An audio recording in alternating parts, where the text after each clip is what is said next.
미국 전역을 강타한 기록적인 폭염과 강력한 폭풍으로 최소 25명이 숨지고 수십만 명이 정전 피해를 입는 등 독립기념일 연휴가 악천후에 휩싸였습니다. 기상청은 이번 주에도 강풍과 폭우가 이어질 것으로 전망하고 북동부 지역에 홍수주의보를 발령했습니다. 연방정부가 취업이민 영주권 취득의 핵심 절차인 노동허가 제도를 대대적으로 개편합니다. 영주권으로 스폰서 기업들이 거쳐야 하는 노동시장 심사 절차가 한층 강화될 것으로 보여 취업이민 신청자들과 고용주들에게 적지 않은 영향을 미칠 전망입니다. 국토안보부가 투자이민 프로그램 새 규정안을 공개했습니다. 지난 2022년 통과된 EB5 개혁 청령법의 구체적 시행령에 해당하는 것으로 오는 8월 말까지 60일간의 의견 수렴 기간을 거쳐 시행됩니다. 한인 시니어들을 상대로 수백만 달러 규모의 투자 사기를 벌인 한인 여성이 연방 법원에서 유죄를 인정했습니다. 투자 전문가를 사칭해 피해자들의 자금을 끌어모은 뒤 상당액을 카지노 도박과 개인 용도로 사용한 것으로 드러났습니다. 뉴저지 팰리세이즈 파크의 한국의 대우건설이 18층 높이의 대형 주상복합단지 개발을 추진하겠다고 밝혔습니다. 인근에 추진 중인 재개발 프로젝트와 맞물리면서 교통난과 인구 과밀 등 상당한 부작용이 우려됩니다. 이상은 오늘의 주요 뉴스입니다. 시청자 여러분 안녕하십니까? KBN 뉴스입니다. 건국 250주년 독립기념일 행사가 악천후에도 불구하고 성대하게 개최됐습니다. 트럼프 대통령은 역사상 가장 기쁘고 영광스러운 이정표 중 하나라면서도 공산주의 세력을 잘라내야 한다며 목소리를 높였습니다. 보도에 김규진 기자입니다. 역대 최대 규모로 준비된 미국 독립 250주년 기념행사가 날씨로 인해 차질을 빚었습니다. 수도 워싱턴 DC에서 열릴 예정이던 퍼레이드 행사는 화씨 100도에 달하는 폭염으로 취소됐으며 이른 저녁 강한 폭풍으로 인해 트럼프 대통령의 연설과 불꽃쇼를 기다리던 관람객 수천 명에게 긴급 대피 명령을 내리고 행사 시작을 미루기도 했습니다. 트럼프 대통령은 예정보다 늦게 시작한 연설에서 참전 용사와 우주 비행사들, 전사한 군인들의 가족을 무대에서 맞이했고 2차 세계대전과 한국전쟁, 베트남전에 파병됐던 참전 용사들을 추모했습니다. 트럼프 대통령은 미국은 결코 공산주의 국가가 되지 않을 것이라며 반트럼프 진영을 비판했습니다. 트럼프 대통령의 연설이 끝나자 곧바로 성대한 불꽃놀이가 시작되며 행사의 대미를 장식했습니다. 뉴욕에서도 독립기념일 축하 행사가 이어졌습니다. 허드슨강 일대에서는 세계 각국에서 모인 대형 범선 40척 이상이 퍼레이드를 개최했으며 저녁에는 이스트리버와 허드슨강에서 화려한 불꽃놀이 행사가 펼쳐졌습니다. 필라델피아에서는 40갤런 드럼통 크기의 타임캡슐이 인디펜던스 국립역사공원에 묻혔습니다. 캡슐은 건국 500주년 기념일 2276년에 개봉될 예정입니다. 버지니아주 샬럿츠빌에 위치한 토머스 제퍼슨 저택 몬티첼로에서는 대규모 귀화 선언식이 진행됐습니다. KBN 뉴스 김규진입니다. 미국 전역을 강타한 기록적인 폭염과 강력한 폭풍으로 최소 25명이 숨지고 수십만 명이 정전 피해를 입는 등 독립기념일 연휴가 악천후에 휩싸였습니다. 기상청은 이번 주에도 강풍과 폭우가 이어질 것으로 전망을 하고 북동부 지역 3,400만 명에게 홍수주의보를 발령했습니다. 국립기상청에 따르면 거대한 열도매의 영향으로 미국 동부를 중심으로 기록적인 고온이 이어지면서 1억 4천만 명 이상이 폭염 피해를 겪었습니다. 가장 큰 인명피해는 뉴저지주에서 발생했습니다. 뉴저지주 당국은 폭염이 주내 10개 카운티에서 발생한 22명의 사망과 관련이 있다고 밝혔습니다. 사망자들은 에어컨이 없는 주택, 야외, 도로, 주차된 차량 등에서 발견이 됐으며 대부분 30대 중반에서 80대 사이였습니다. 첫 사망자는 지난 목요일에 발생했으며 예비 조사 결과 대부분이 열사병이 원인으로 추정됐습니다. 정확한 사인은 검시관이 최종 확인할 예정입니다. 뉴저지주 공중보건부는 이번 폭염은 일반적인 여름더위가 아니라며 모든 연령대의 사람과 동물에게 생명을 위협할 정도로 매우 빠르게 악화될 수 있다고 경고했습니다. 일리노이주, 미시시피주 등에서 폭염 관련 3명의 사망자도 나왔습니다. 폭염과 함께 강력한 폭풍도 미국 전역을 강타했습니다. 중서부 지역에서는 강한 뇌우와 돌풍으로 나무가 쓰러지고 전선이 끊어지면서 수십만 명의 전력 사용자가 정전 피해를 입었습니다. 악천후는 여러 주의 도로와 항공교통에도 영향을 미쳤습니다. 기상당국은 강풍과 폭우가 이번 주에도 이어질 것으로 전망했습니다.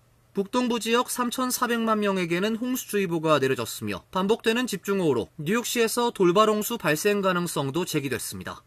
일부 지역에는 내일까지 최대 4인치의 비가 내릴 것으로 예보됐습니다. 연방정부가 취업이민 영주권 취득의 핵심 절차인 노동허가 제도를 대대적으로 개편할 방침입니다. 기업들이 거쳐야 하는 노동시장 심사 절차가 한층 강화될 것으로 보여 취업이민 신청자들과 고용주들에게 적지 않은 영향을 미칠 전망입니다. 연방노동부는 최근 백악관 예산관리국에 제출한 규제 추진 계획을 통해 영주권 스폰서에 필요한 영구 노동허가 제도 개편을 포함한 수십 건의 규제 개정안을 마련하고 있습니다. 노동허가는 기업이 외국인 근로자를 영주권으로 후원하기 위해 반드시 거쳐야 하는 절차입니다. 고용주는 해당 직무에 적합한 미국인 근로자를 충분히 찾았지만 채용하지 못했다는 사실을 입증해야 하며 노동부의 승인을 받은 뒤에야 이민 청원을 진행할 수 있습니다. 이번 개편안의 세부 내용은 아직 공개되진 않았지만 노동시장 테스트 절차를 전면 손질하는 것이 핵심으로 알려지고 있습니다. 노동부는 기업들이 외국인을 영주권으로 스폰하기 전에 미국인 근로자 채용 노력을 얼마나 충실히 했는지 더욱 엄격하게 심사하는 방향으로 제도를 개편할 것으로 예상되고 있습니다. 이번 조치는 트럼프 행정부가 추진 중인 취업비자 제도 전반의 규제 강화 정책과도 맞물려 있습니다. 행정부는 전문직 취업비자인 H-1B 프로그램이 일부 기업들에 의해 남용되고 있다고 보고 비자 추천 방식 개편과 함께 H-1B 근로자에게 지급해야 하는 최저임금 기준도 대폭 상향하는 규정을 추진해왔습니다. 이민업계에서는 노동허가가 강화될 경우 취업이민 영주권 절차가 더욱더 길어지고 기업들의 행정 부담도 커질 가능성이 있다고 보고 있습니다. 특히 이미 노동허가 심사 기간이 장기화되고 있는 상황에서 새로운 규정이 시행되면 기업들의 채용 계획과 외국인 전문 인력 확보에도 상당한 영향을 줄 수 있다는 분석이 나왔습니다. DOL의 최종 규정은 백악관 예산관리국의 심사를 거쳐 발표될 예정이며 이후 의견 수렴 절차와 시행 일정을 확정하게 됩니다. DHS가 EB5 프로그램 새 규정안을 공개했습니다. 지난 2022년 통과된 EB5 개혁 청령법의 구체적 시행령에 해당하는 것으로 오는 8월 말까지 60일간 의견 수렴 기간을 거쳐 시행됩니다. 국토안보부가 지난 1일 새로운 투자 이민 프로그램을 공개했습니다. 고용률이 높은 지역에 $140만 투자 기준을 신설했습니다. 다른 투자 기준 금액은 현행과 동일합니다. 농촌 또는 고실업 지역과 같은 우선 투자 지역과 인프라 프로젝트는 $80만, 일반 지역은 $105만 책정됐습니다. 이민 전문가들은 실제 EB5 투자자의 대부분이 $80만 투자 지역 프로젝트를 선택해왔기 때문에 $140만 구간의 실제 수요는 크지 않을 것으로 보고 있습니다. 조지아주에서는 애틀랜타 외곽의 물류센터 개발, 농촌 지역의 제조업 시설, 실업률이 높은 지역의 복합개발 사업 등이 EB5 투자자들을 유인하는 대표적인 프로젝트로 꼽히고 있습니다. 투자금 2년 유지 규정도 명문화했습니다. DHS는 접수된 EB5 투자금은 일자리 창출 기업에 제공된 날부터 최소 2년간 위험 상태로 유지하면 된다는 점을 분명히 했습니다. 이는 조건부 영주권 기간 내내 자금을 묶어둬야 한다는 기존의 해석보다 투자자에게 유리한 변화입니다. 특히 중국, 인도처럼 비자 대기 기간이 긴 국가 투자자들에게는 자금 재투자 부담을 줄여주는 효과가 있습니다. 아울러 리저널 센터가 종료되거나 제재를 받더라도 선의의 투자자들이 함께 피해를 보지 않도록 보호장치를 마련했습니다. 문제가 생긴 투자자는 180일 안에 적격 스폰서와 다시 연결을 할 수 있으며 기존 우선 일자도 유지됩니다. 이미 2년 투자 유지와 일자리 창출 요건을 충족한 투자자는 추가 조치 없이 보호받게 됩니다. DHS는 오는 8월 31일까지 공개 의견 수렴을 거친 뒤에 9월 30일까지를 기존 투자자 보호를 위한 그랜드파더 보호 시한으로 정했습니다. ICA가 최근 닷새 동안 10,000명을 체포한 것으로 나타났습니다. 하루 평균 2,000명 꼴인데요. 특정 지역에 집중되지 않고 전국적으로 체포 활동이 이어지고 있습니다. AP통신은 어제 ICE 자료를 인용해 지난달 26일부터 30일까지 전국적으로 5일간 약 10,000명이 체포됐다고 보도했습니다. AP통신은 트럼프 행정부의 대규모 추방 정책이 대도시에서 벌어지는 공개적인 단속작전에서 벗어나 보다 조용한 방식으로 진행되고 있음을 보여준다며 체포가 어느 지역에서 이루어졌는지는 확인되지 않고 있다고 전했습니다. 이는 하루 평균 2,000명 꼴입니다.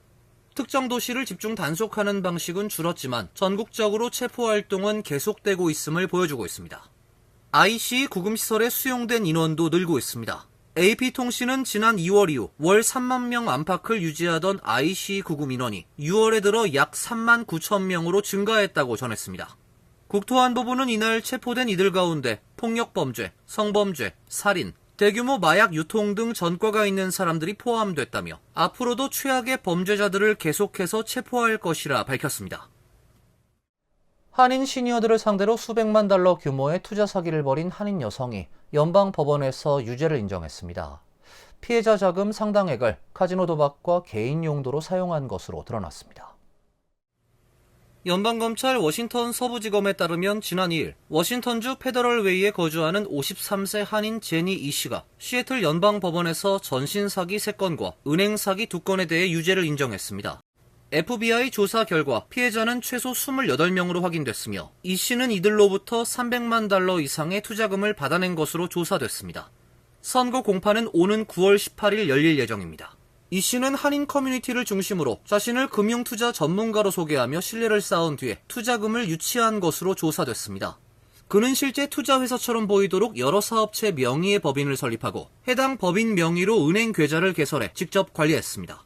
피해자들은 해당 법인들을 정상적인 투자회사로 믿고 자금을 맡긴 것으로 파악됐습니다. 이 씨는 투자자들에게 원금이 보장되는 안전한 투자라고 설명을 했으며 일부 경우에는 최대 10%의 수익을 보장한다고 약속했습니다. 피해자들은 수표를 이 씨가 설립한 법인 명의로 발행하거나 개인 은퇴 계좌를 개설한 뒤에 이 씨에게 계좌 관리 권한을 넘긴 것으로 확인됐습니다. 일부는 금융기관에 허위 차용증을 제출해 투자금이 이 씨의 법인에 대한 대출인 것처럼 꾸며 자금을 넘기기도 했습니다.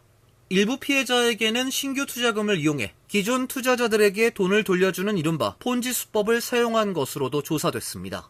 검찰은 이 같은 방식으로 일부 투자금이 반환되면서 실제 손실액은 150만 달러 이상으로 집계됐다고 밝혔습니다.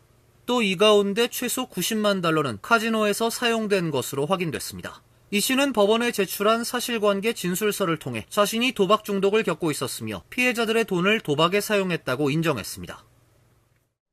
뉴저지 팰리세이즈 파크의 새로운 대규모 개발 계획이 공개됐습니다.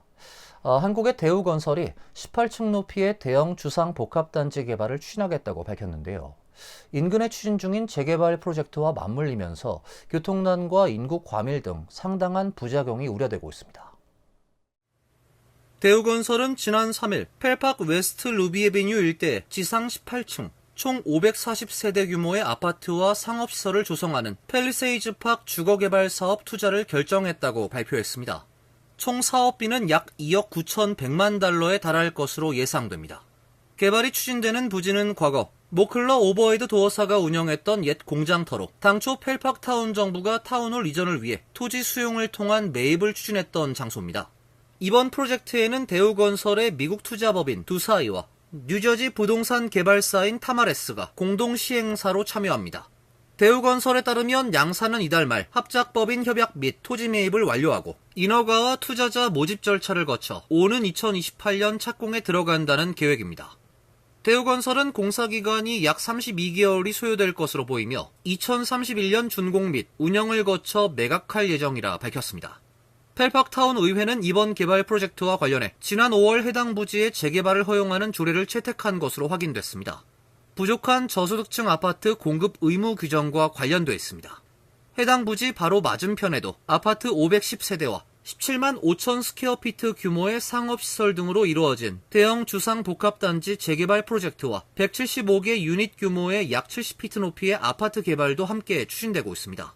그랜드 애비뉴 일대 3개 개발안이 모두 현실화되면 총 1200세대가 새롭게 들어서게 돼 교통난과 인구 과밀 등 상당한 부작용이 우려되고 있습니다. 지난해 미국의 전체 사망률이 역대 최저치를 기록했습니다. 하지만 독감과 폐렴이 수년 만에 처음으로 미국의 10대 사망 원인에 포함됐습니다. 질병통제예방센터 산하 국립보건통계센터는 작년 미국인의 사망률이 10만 명당 689.2명으로 이는 2024년 722.1명보다 4.6% 하락했다고 밝혔습니다. 모든 연령대에서 사망률이 하락하는 추세를 보였습니다. CDC의 파리다 아흐마드 박사는 미국의 사망률이 사상 최저치를 기록한 주된 원인은 약물 과다 복용으로 인한 사망자 수가 꾸준하게 하락한 것이라 밝혔습니다. 또 코로나19로 인한 사망자 수가 예전만큼 많지 않다는 점도 또 다른 요인으로 꼽았습니다. 이러한 배경 속에서 독감과 폐렴은 모든 연령대에서 사망 원인 11위에서 8위로 순위가 상승하며 두드러진 상승세를 보였습니다. 독감이 사망 원인 상위 10위권에 진입한 것은 2020년 이후 처음입니다. 일부 공중보건 전문가들은 독감 예방 접종률의 전반적인 하락도 한 가지 요인으로 지적을 했는데, 이는 백신에 대한 신뢰도 하락과 부분적으로 관련이 있다는 분석입니다. 전반적인 사망률 감소는 남녀, 모든 연령대, 그리고 대부분의 인종 등의 집단에서 광범위하게 나타났지만, 흑인들은 조사 대상 집단 중 가장 높은 사망률을 계속 기록했으며 남성 사망률도 여성보다 높게 나타났습니다. 이번 CDC의 수치는 잠정적인 것이며 특히 연말 사망자 수, 사망 원인 조사와 확정에는 다소 시간이 걸릴 것으로 예상됩니다. 이어서 간추린 소식입니다. 앞으로 재외국민과 한인 동포들도 재외공관의 통합 민원 시스템을 통해 병 전역증을 접수 발급받을 수 있게 됩니다. 한국병무청은 지난 3일 이 같은 내용을 골자로 한 병역법 시행규칙 일부 개정령안을 입법 예고했습니다.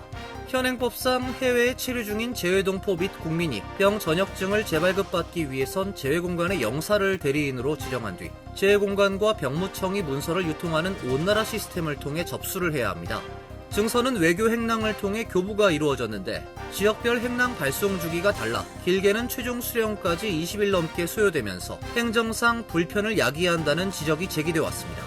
이번 개정안이 적용되면 원하는 서류를 재외공관의 통합 전자행정 시스템에 접수만 하면 이를 교부받을 수 있도록 제도가 개선됩니다. 뉴욕시 경찰은 지난 4일 오후 10시 37분께 브루클린 코니아일랜드 웨스트 31번가에서 총격 사건이 발생해 어린이 4명을 포함한 최소 8명이 다쳤다고 밝혔습니다. 총상을 입은 부상자는 남성 2명과 여성 2명, 14세, 12세, 7세, 6세 어린이 4명으로 파악됐습니다. 부상자는 전원 병원으로 이송됐으며 이 중 7명은 생명엔 지장이 없는 안정적인 상태이며 21세 여성 1명은 중태로 알려졌습니다. 경찰은 현장에서 총기 한 정을 회수했지만 용의자를 아직 체포하지 못했다고 발표했습니다. 뉴욕시 경찰은 자세한 사건 경위에 관한 문의에 즉각적으로 응답하지 않고 있습니다. 뉴욕 브루클린 코니아일랜드에서 지난 4일 열린 핫도그 먹기 대회에서 남자부의 조이 체스트넛이 10분 동안 핫도그 66개를 먹어치우며 통산 18번째 우승을 차지하면서 머스터드 벨트를 또 한 번 품에 안았습니다. 세계 기록 보유자인 그는 자신의 최고 기록인 76개에는 미치지 못했지만 경쟁자들을 압도하는 경기력을 선보였습니다. 그는 체코, 호주, 한국 등 세계 각국에서 참가한 13명의 경쟁자를 제치고 정상에 올랐으며 2위 패트릭 베르톨레티가 기록한 50개와도 큰 격차를 보였습니다. 여자부에서는 미키 스도가 10분 동안 핫도그 38.75개를 먹으며 통산 12번째 우승을 달성했습니다. 2021년 51개의 핫도그를 먹어 여자부 세계 기록을 세운 스도는 이번에도 압도적인 기량으로 정상에 올랐습니다. 티베트계 활동가로 알려진 남성이 지난 2일 뉴욕 유엔본부 앞에서 티베트 독립을 호소하는 시위를 벌이다 사망했습니다. 뉴욕 경찰은 지난 2일 오후 6시 30분께 맨해튼 유엔본부 앞에서 한 남성이 중상을 입었다는 신고를 받고 출동해 해당 남성을 인근 병원으로 이송했으며 결국 사망했다고 밝혔습니다. 티베트계 매체인 보이스 오브 티베트는 사망자가 티베트계 활동가 록바 랑젠이라고 전했습니다. 매체는 그가 유엔본부 앞에서 티베트 독립과 단결을 호소하는 시위를 벌인 뒤에 숨졌다고 주장했습니다. 티베트인들의 이러한 항의 행동은 중국의 티베트 통치와 정책에 반대하고 티베트의 독립과 종교의 자유를 국제사회에 호소하기 위한 저항 방식으로 알려지고 있습니다. 환율과 증권 소식입니다.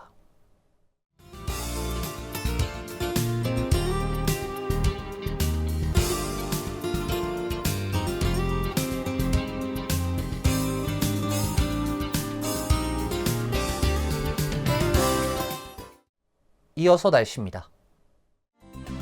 내일도 하루 종일 흐린 가운데 비가 내리다 그쳤다를 반복하겠습니다.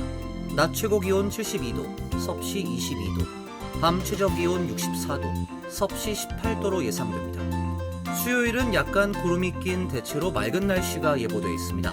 목요일엔 구름이 더 많아지겠습니다. 소나기가 내릴 가능성도 있습니다. 이상으로 KBN 뉴스를 마칩니다. KBN과 함께 즐거운 시간 되시길 바랍니다.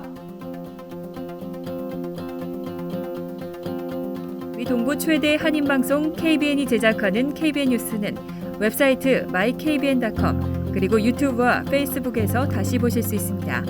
좋아요, 구독, 알림 설정은 뉴스 제작에 큰 도움이 됩니다.